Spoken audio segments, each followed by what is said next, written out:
Today, I bring you a true story from Pine County, Nevada.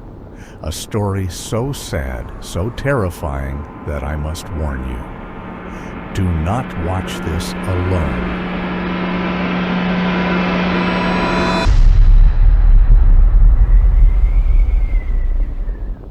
Brian was stuck on a deserted stretch of highway in rural Nevada. His rental car had broken down, and he had only about 35 minutes left before his flight departed from the small regional airport. He knew that he was going to miss the flight today, but if he reached on time, perhaps the Silver Air staff would arrange a seat on the next flight. But he did miss the flight, and there wasn't another one to Salt Lake City until the afternoon of the next day. The town was too small for rideshare apps, and the local motel was booked up for a hunting convention, so Brian decided to try his luck elsewhere. In front of Brian was the same pickup truck driver who had stopped to help him on the highway, now standing outside the tiny airport with a smile. As soon as he saw Brian, he said with a smile, "I figured you wouldn't be able to catch your flight. That's why I circled back."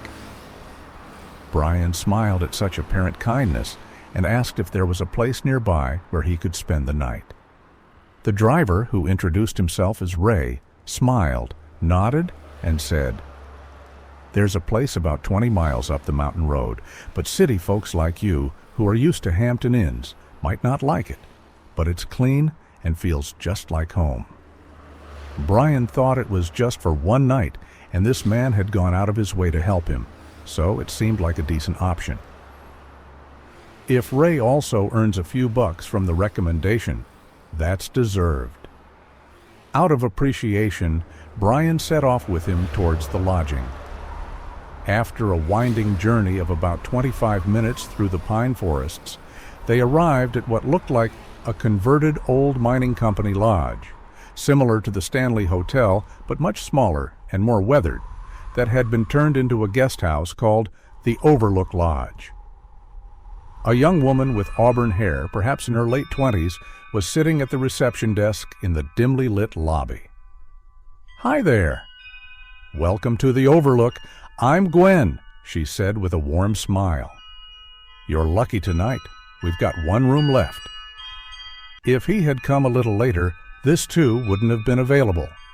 Although he got the room, Gwen explained that there was no room service as the place was family operated. He placed his belongings himself, and when he looked carefully in the room, he found there was dim light with only 3 bulbs working.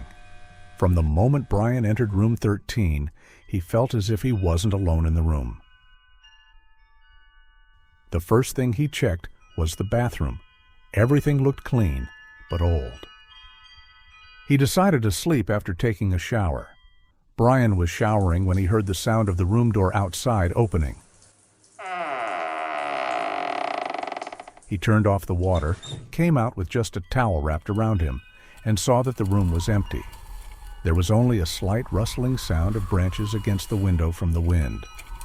Brian went back into the bathroom to finish his shower, but as soon as he turned the water back on,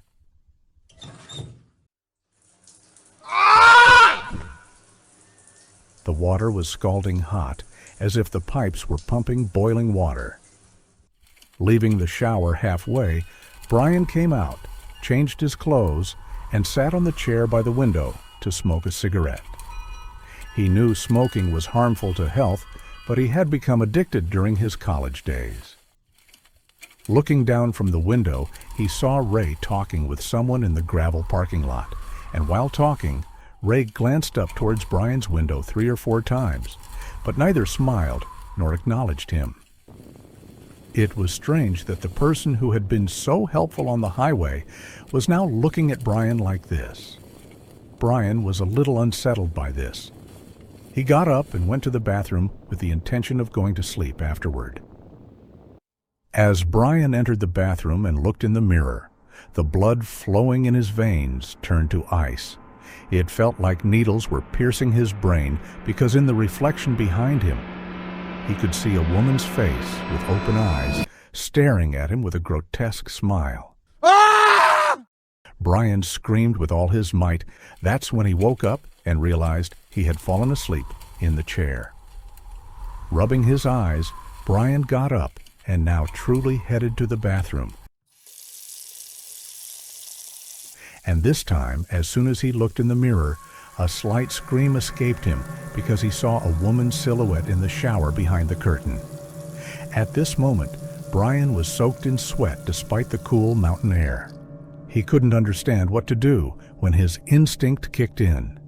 He backed away slowly, about to leave the bathroom. But as soon as he turned around, strange sounds like someone whispering his name started coming from behind the shower curtain. Brian glanced back, but then ran to get his heavy laptop bag and wedged it against the bathroom door after slamming it shut. After securing the bathroom door like this, Brian ran down to the reception and saw a completely different woman sitting there.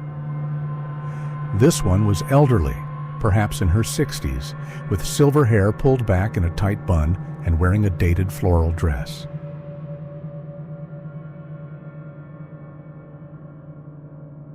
"Can I help you?" she asked with concern in her voice. Brian was momentarily confused. "Where's Gwen? The woman who checked me in?" The older woman's brow furrowed.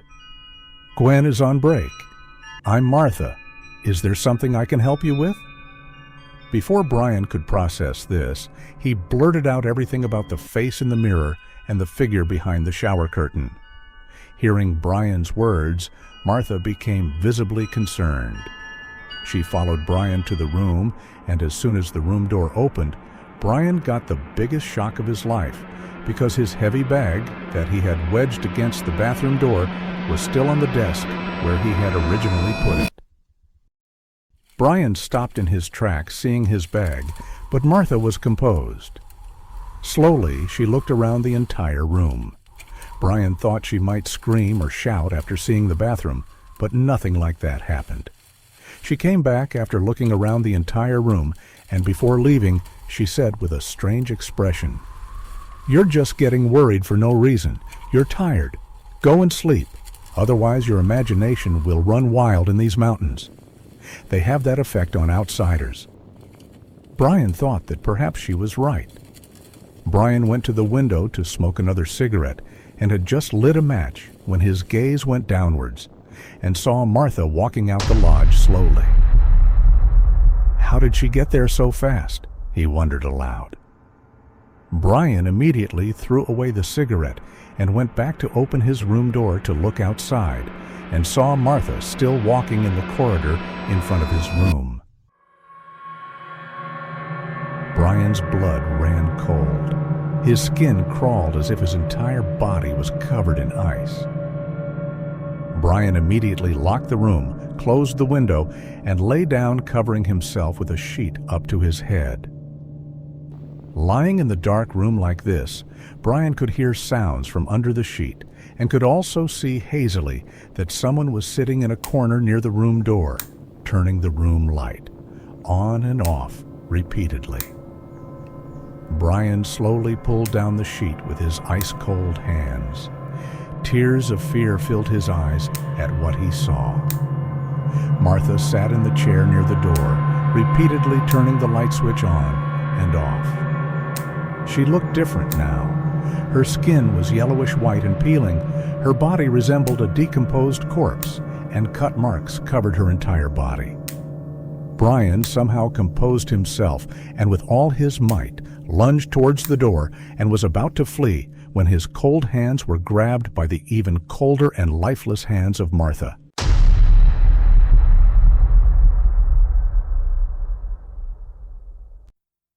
Run, run, run. Darkness began to spread before Brian's eyes, and he fell there unconscious. Who knows how long Brian remained unconscious, but when he regained consciousness and tried to breathe, it felt as if someone had closed his nose and throat simultaneously. He was in the bathtub, ice-cold water up to his chin, a plastic sheet covering the top like a macabre lid. When he tried to open his eyes and move, his head hit the plastic barrier above him. Brian hastily tore through the plastic with a desperate surge of strength and, panting, climbed out of the tub. Completely exhausted and drained, he collapsed on the bathroom floor, shivering uncontrollably from both cold and terror. He dragged himself to the sink and turned on the hot water tap, desperately trying to warm his hands. As he reached for a hand towel to dry his face, his eyes widened again out of fear. His hands holding the towel began to tremble because the mirror in front of him showed not just his reflection, but the woman standing right behind him, her face inches from his neck. Brian couldn't control himself. He ran straight from the bathroom to the entrance of the room. What was true, what was false, and what was a dream? He didn't have time to think. Brian ran from there and had just opened the room door with a jerk to go outside when he saw in front Martha coming towards Brian's room with unnaturally slow steps. Run, run, run.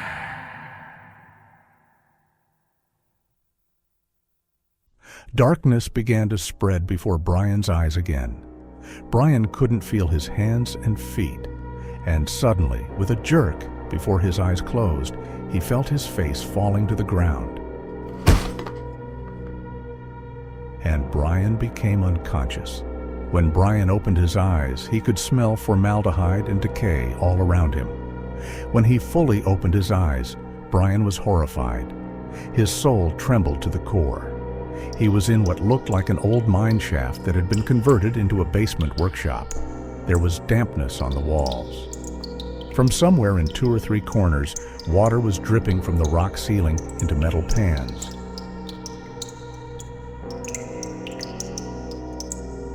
The whole room was filled with newspaper clippings, photographs, hunting knives, and what appeared to be personal belongings.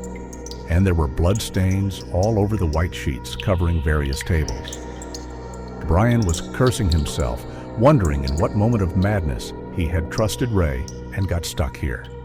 He didn't know why this was happening to him. He had never harmed anyone in his life.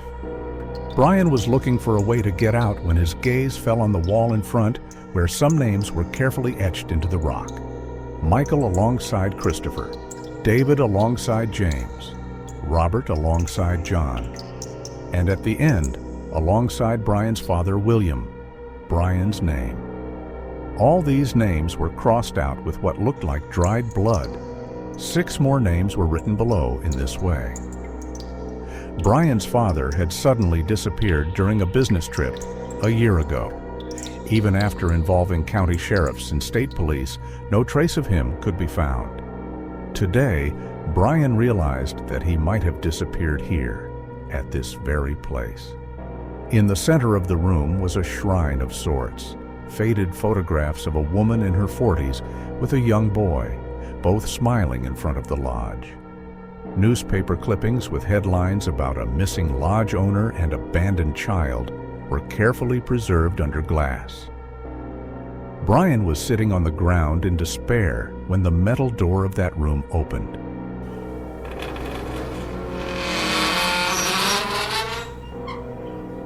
Ray walked in, dressed in a hunting jacket.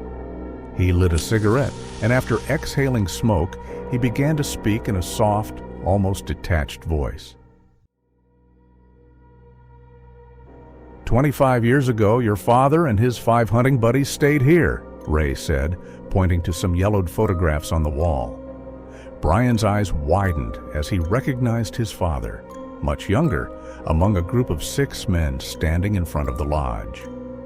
They got drunk, very drunk. His voice changed, growing colder. They did things to my mother, terrible things, and when they were done, they killed her. They thought no one was watching, but I was. I was 10 years old, hiding in the closet of her room. Ray picked up one of the hunting knives. They thought they got away with it. They went back to their comfortable lives, their families, their children. But they also killed me that night. The child I was died when I watched what they did to my mother. Brian shook his head in disbelief. My father would never... Your father held her down, Ray screamed, his composure suddenly gone. He took a deep breath, regaining control. After they left, I buried her. I was just a child. I lived in these woods, surviving, planning. When I was old enough, I reopened the lodge, and I waited. Ray gestured to the names on the wall. One by one, they came back over the years. Drawn by guilt, perhaps? Or fate? First Michael, then David, Robert, John, and last year your father William. Each of them recognized me eventually. I've grown, but something in my eyes reminded them. They all remembered in the end, right before they died. Brian looked more closely at the shrine with the woman's photograph.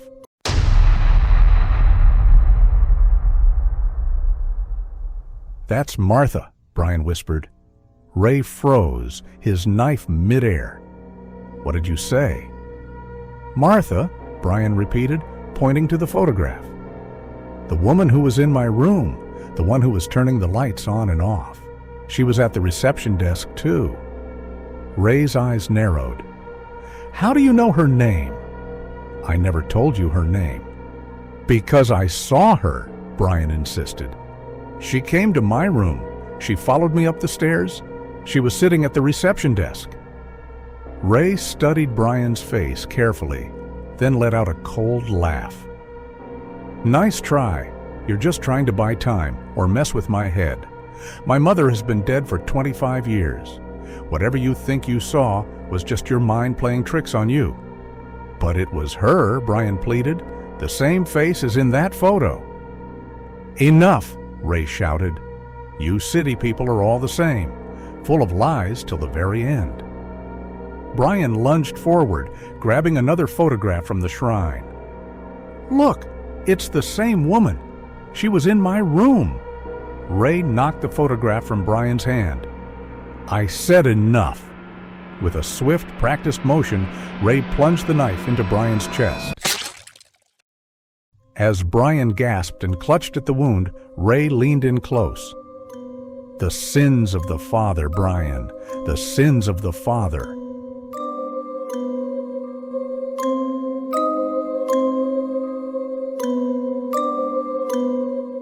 If you liked the video, please like and subscribe to the channel. Your support really means a lot.